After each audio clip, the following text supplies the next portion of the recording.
tlačovej konferencii na novovzniknutej iniciatívy Férové voľby.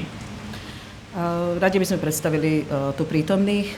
Zuzka Janičková, Matúš Janiček z Banskej Bystrice, Timotej Lavko z Nitra, Silvia Belušáková Nitra, Martin Lando Lučenec a moje meno je Čila Dropová z Banskej Bystrice.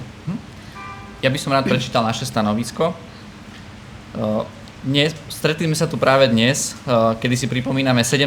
november, symbol zápasu za slobodu a demokraciu, a predstavujeme našu novú iniciatívu Férové voľby, ktorá vzniká spoločne úsilia aktívnych občaniek a občanov z celého Slovenska. Naším cieľom je chrániť demokratický proces a férovosť volieb tak, aby každý občan mohol slobodne odovzdať svoj hlas vo voľbách. Chceme žiť v demokratickej krajine a v angažovanej občianskej spoločnosti. Nadväznosti na to demokratické a slobodné a férové voľby sú jedným z výdobytkov 17. novembra. Slobodné a férové voľby sú pre nás základnou a dôležitou hodnotou demokratického a právneho štátu. Pokúsime sa preto mobilizovať občanov naprieč celým Slovenskom, aby sa zapojili do volebných komisí.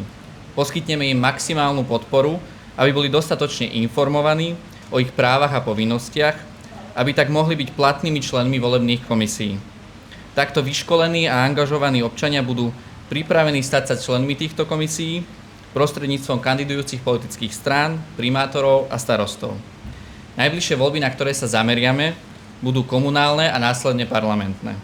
Týmto vysielame jasný signál politikom a celej spoločnosti, že našou snahou je ochrániť si férovosť a zákonný priebeh volieb, nakoľko nám záleží na zachovaní demokracie a demokratických princípov v našej krajine.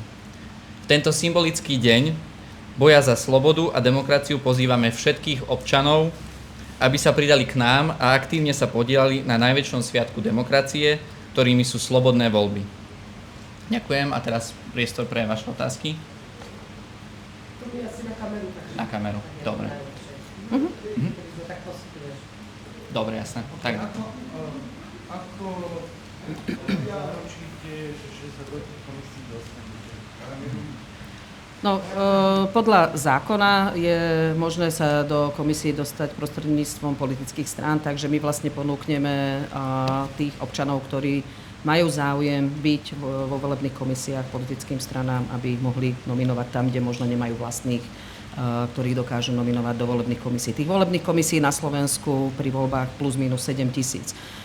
To je pomerne veľké množstvo ľudí a vieme, že nie do všetkých volebných komisí, hlavne na vidieku, v dedinách, v obciach, v malých obciach je možné, alebo je ľahké mať členov volebných komisí. Takže chceme vlastne byť nápomocní tomu, aby tie volebné komisie boli vyvážené, obsadené ľuďmi, ktorí dokážu skontrolovať proces a priebeh tých volieb.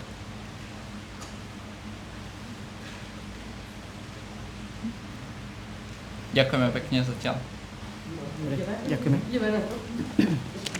Hej, prosím, to dobre si. Hej.